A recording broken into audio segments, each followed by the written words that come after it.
Donc c'est un média scolaire qui est né sur Twitter et qui est né de la rencontre entre un professeur documentaliste et une journaliste. Alors notre objectif, c'était de rendre les jeunes actifs et critiques face à l'information. Donc un média numérique qu'on a voulu, pour les élèves, un apprentissage réel par la pratique.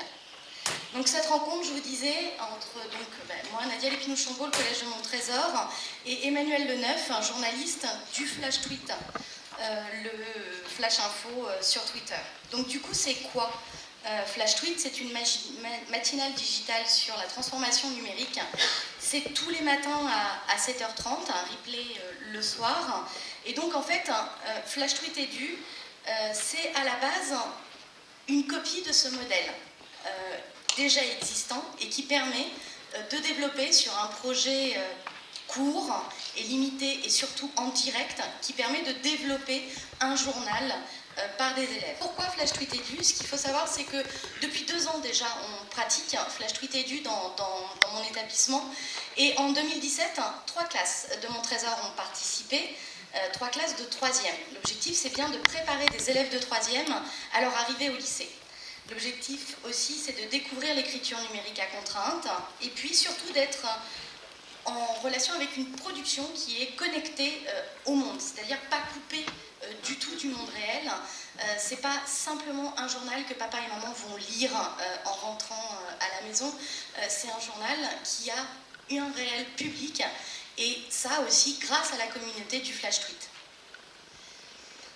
S'informer, collaborer et informer, tout en répondant aux exigences d'une ligne éditoriale et aux contraintes d'un format médiatique précis. S'informer, collaborer et informer, c'est bien les objectifs d'apprentissage principaux. Donc ce Flash Tweet Edu, il est publié sur Twitter. Vous avez en premier le tweet d'annonce du professeur qui avertit les différentes communautés de prendre rendez-vous avec ce Flash Tweet Edu. Et puis vous avez ensuite le premier tweet. Ça, c'est le chemin de fer d'un Flash Tweet Edu. On va retrouver dans les 5 premiers tweets l'information chaude, comme à la une d'un journal par exemple. Ensuite, on va retrouver les long reads avec une information plus froide, on peut dire, des dossiers, ça peut être aussi des rubriques plus longues.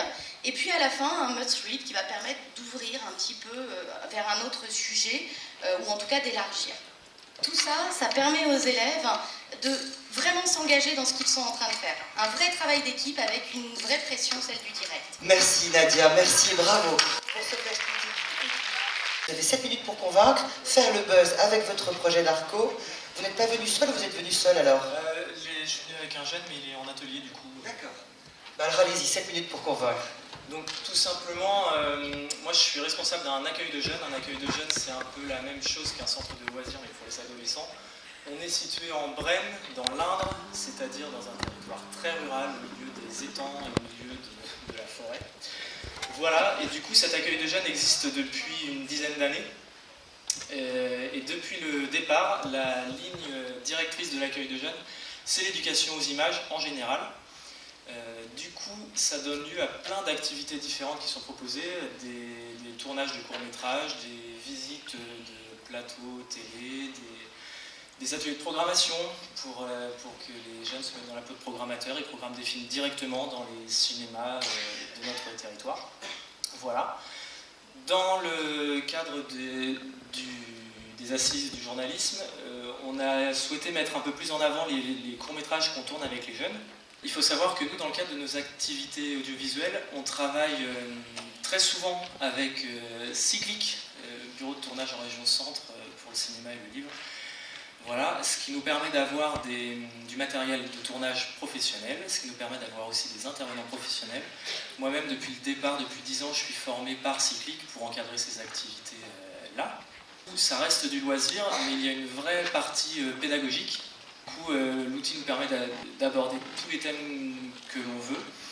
Narco, le film pour lequel on a participé aux assises, c'était un projet particulier dans le sens où on a travaillé avec des très très jeunes. On commence avec des jeunes de 12 ans jusqu'à 17 ans. Là, c'était vraiment uniquement des jeunes de 12 ans. Et on leur a proposé de travailler sur des images qui font le buzz sur Internet. Donc, ils ont tourné des fausses images.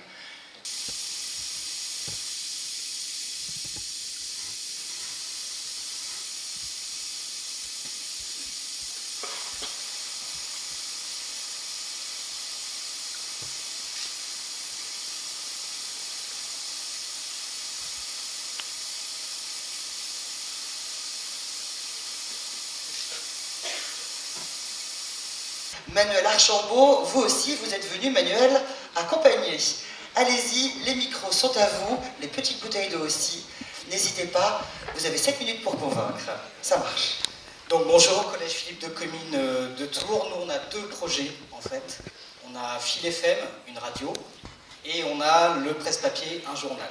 Alors sachant qu'on a été prévenu il y a 2 jours qu'on était sélectionnés, on n'a pas de super PowerPoint à vous montrer. Alors nous, on est moins ruraux que nos 2 précédents, j'allais dire concurrents, mais c'est pas le terme.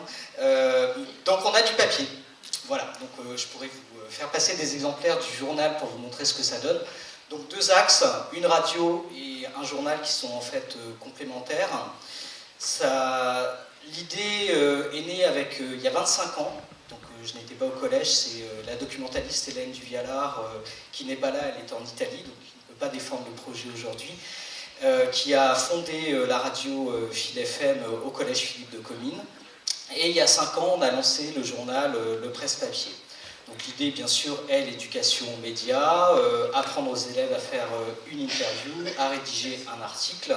Vas-y, vas-y. Des fois, il nous arrive de faire des interviews pour nos articles, c'est ce qui arrive la plupart du temps, c'est-à-dire on a un article et Madame Duvillard nous donne des personnes qu'on pourrait peut-être interroger pour notre article et on les interroge dans le cadre d'une interview. Le journal, on le vend en fait, on le tire entre 150 et 200 exemplaires, on le vend. Et pourquoi on le vend? Parce que l'intégralité du produit de la vente est reversée à des associations. Donc on est partenaire de l'association Rivière Ouigedo, qui est une association qui travaille avec le Burkina. C'est bien, on s'amuse bien avec eux, et la classe presse, c'est aussi la classe nourriture, parce qu'ils font des gâteaux toutes les semaines et on prend du poids, c'est affreux. Il y a des ateliers cuisine manuels. Je voudrais vous dire bravo de monter sur scène pour défendre votre projet. C'est pas toujours évident quand on a votre âge. En plus, parité oblige, 2 gars, 2 filles. Bravo. Si vous aviez un argument à donner auprès d'autres jeunes pour les motiver à se lancer soit dans un journal papier, soit dans une radio. Ça permettrait de comprendre l'information qu'on entend tout autour et de réussir à la décortiquer.